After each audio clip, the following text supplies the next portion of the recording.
5월 19일 목요일 뉴스송아이 온라인 큐티를 시작하겠습니다. 오늘 큐티의 본문은 창세기 37장 18절부터 36절까지고요. 제가 오늘 읽은 말씀은 18절부터 20절까지 세 절의 말씀입니다. 요셉이 그들에게 가까이 오기 전에 그들이 요셉을 멀리 보고 죽이기를 꾀하여 서로 이르되 꿈꾸는 자가 오는도다. 자, 그를 죽여 한 구덩이에 던지고 우리가 말하기를 악한 짐승이 그를 잡아먹었다 하자. 그의 꿈이 어떻게 되는지를 우리가 볼 것이니라 하는지라. 아멘. 오늘 여러분들과 함께 미움을 품지 마십시오. 미움은 반드시 더 악한 것으로 변합니다. 라는 제목으로 큐티를 나누도록 하겠습니다. 샬롬. 오늘도 말씀으로 시작하신 여러분, 주님의 이름으로 축복합니다. 어제 말씀에 이어서 요셉의 이야기를 계속 나눕니다. 요셉은 아버지의 특별한 사랑을 받았습니다.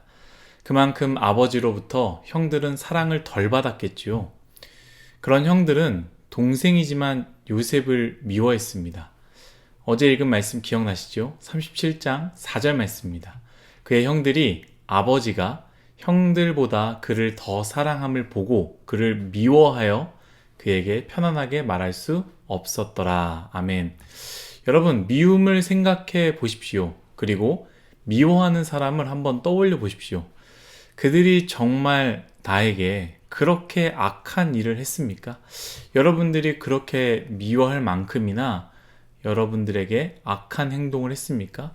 물론 정말 저를 괴롭힙니다 라고 말하는 사람들이 있을 수 있겠지만 동시에 그냥 밉습니다 라고 말하는 분들도 많을 것입니다. 저도 누군가가 미울 때를 보면 생각해보면 그 사람이 나에게 특별하게 악하게 행동한 것은 없습니다. 나보다 더 많이 가졌기 때문에 밉기도 하고 나보다 더 잘하기 때문에 나보다 이쁘기 때문에 등등 이러한 이유로 미워하거나 혹은 그냥 성격이 맞지 않아서 내가 싫어하는 언행을 했기 때문에 미워하는 경우들이 대부분입니다. 형들이 요셉을 미워했던 이유는요, 요셉이 형들에게 악한 행동을 했기 때문이 아닙니다. 단지 형들도 아버지에게 사랑을 받고 싶지만 아버지는 그런 요셉을 더 사랑했기 때문에 요셉을 그냥 미운 것입니다. 여러분들이 가지고 있는 미움 정말로 정당하지 않는다면 그 미움을 털어버려야 합니다. 그저 탓할 대상으로 누군가를 미워한다면 미워하는 것을 멈추십시오. 그저 내 마음이 편하기 위해서 누군가를 미워한다면 그 미워하는 것을 멈춰야 합니다. 왜냐하면 미움은요, 죄이고요. 그 죄는 결국 반드시 죄의 결과로 드러나기 때문입니다. 미움은 절대로 미움에서 멈추지 않습니다. 전에 큐티에서 그렇게 나누지 않았습니까? 에베소서 4장 26절 27절 말씀입니다. 분을 내어도 죄를 짓지 말며 해가 지도록 분을 품지 말고 마귀에게 틈을 주지 말라라고 여러분들과 함께 이 말씀을 나눴는데요. 미워하는 마음도 마찬가지입니다. 미움은요, 결국 죄로 연결되고요. 그 죄는 죄의 열매로 드러나기 때문입니다. 오늘 말씀 18절을 보면요. 어제와 다르게 요셉이 그들이 가까이 오기 전에 그들이 요셉을 멀리서 보고 죽이기를 꾀한다라고 이야기를 했습니다. 아버지가 요셉을 형들에게 보냈습니다. 이유는 다른 것이 아닙니다. 음식을 가져다 주라는 것이었죠. 아버지가 형들을 미워했던 것은 아닙니다.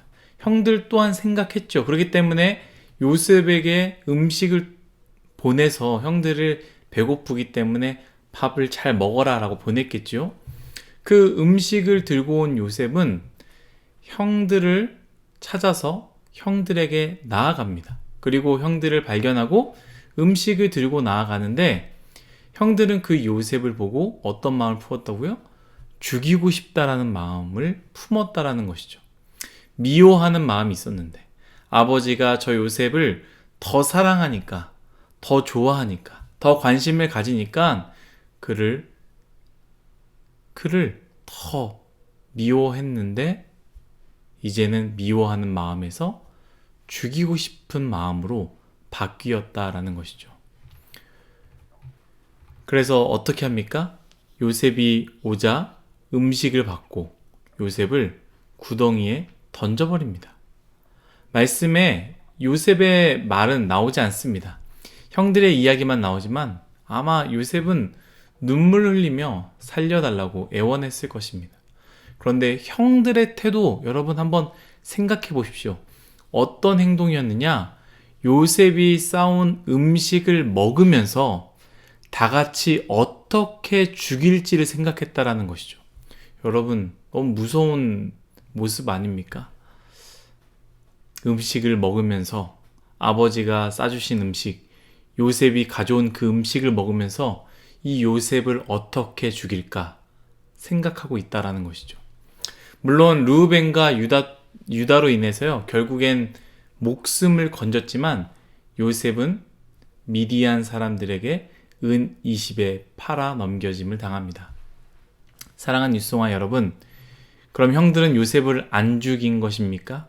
아닙니다. 이미 죽인 것이나 다름이 없습니다. 예수님께서 늘 말씀하시죠. 그 마음을 품은 것 자체가 행동한 것이다 라고 이야기하지 않습니까? 그 눈을 보면서 가늠한 마음을 품었다면 이미 가늠한 것이나 마찬가지다 라고 말했던 것처럼 이미 형들은 요셉을 죽인 것이죠. 많은 신학자들이요, 요셉이 은 20에 팔린 것을 빗대어 예수님께서 팔리신 모습을 이야기를 합니다. 그런데 저는 요셉이 예수님과 비슷하기보다는 오히려 형들의 모습에서 가룟 유다의 모습을 보게 됩니다. 너무 비슷하다는 생각을 하게 됩니다. 가룟 유다는 처음에 돈 냄새를 잘 맡는 자였고, 어떻게 하면 돈을 잘 벌 수 있을까? 어떻게 하면 좀 더 많이 가질 수 있을까에 대한 마음에서부터 시작했습니다. 돈을 향한 욕심이지요. 그래서 그 욕심이 어떻게 됩니까? 사단이 처음에 작은 마음을 불어넣었지만 그 작은 마음을 품었던 유다는요, 점점 그 마음이 커짐으로 인해서 결국 예수님을 팔아넘기는 것으로 넘어가지 않았습니까? 이처럼 우리가 미워하는 마음, 그 미워하는 마음이 거기서 끝나지 않습니다. 미워하는 마음은 점점 커져간다라는 것이죠. 가룟 유다의 마음이 커져갔던 것처럼 우리 또한 작은 미움이 점점 커져서 우리가 그 악한 행동으로 나아갈 수 있다라는 것을 우리는 말씀을 보며 생각할 수 있다라는 것이죠. 사랑하는 뉴스송아의 여러분, 우리가 큐티를 해야 되는 이유가 여기 있습니다. 끊임없이 말씀을 봐야 되는 이유가 이곳에 있습니다. 왜입니까? 우리 마음 때문입니다. 미워하는 마음을 끊임없이 멈추게 하기 위해서입니다. 여러분, 반대로 말씀을 보지 않는다라는 것, 말씀을 듣지 않는다라는 것, 매일매일 내 마음과 내 생각으로 그냥 하루하루를 살아간다라는 것은 무엇을 말하느냐? 나는 그 마음을 멈추지 않겠다와 같다라는 것이죠. 여러분, 저도 마찬가지입니다. 저도 제 마음 가운데 얼마나 악한 마음이 많이 있겠습니까? 그런데 저도 큐티를 하면서 말씀을 읽고 묵상하면서 매일매일 다시 제 악한 마음을 다시 정리하는 것이죠. 정리할 수 있게 하나님께서 은혜를 주시는 것이며, 그 정리하도록 제가 우선순위를 만들어가고 필요 없는 것은 버리고 또 필요한 것들은 채워넣는 그 시간을 갖는다라는 것입니다. 여러분, 미움을 내버려 두지 마십시오. 미움이 여러분들을 조종하게 내버려 두지 마십시오. 말씀으로 매일매일 나의 미움을 바라보고 직면하며 미워하지 않을 대상을 미워하도록 속이는 사단에게 그 말씀으로 대적합시다. 오늘 하루 누군가를 미워하는 마음을 내려놓고 누군가를 미워하지 않도록 하나님께 은혜를 달라고, 내 마음을 바꿔달라고, 내 마음을 지켜달라고 기도하는, 또 그렇게 되기를 간절히 소망하겠습니다. 기도하겠습니다. 하나님 감사합니다. 모든 것이 다 하나님의 은혜임을 고백합니다. 주님, 우리 마음 가운데 누군가를 미워하는 마음이 많이 있습니다. 미워하지 않을 대상임에도 불구하고 사단에게 속임으로 그 사람을 미워하고 있습니다. 하나님, 우리의 그 미워하는 마음을 내버려 두지 마시고 말씀으로 비추어서 그 미워하는 마음을 제하여 버리고 하나님의 은혜로 우리 마음을 가득 채울 수 있는 귀한 뉴송아이 모두가 되게 하여 주옵소서. 감사하며 예수님의 이름으로 기도드렸습니다. 아멘.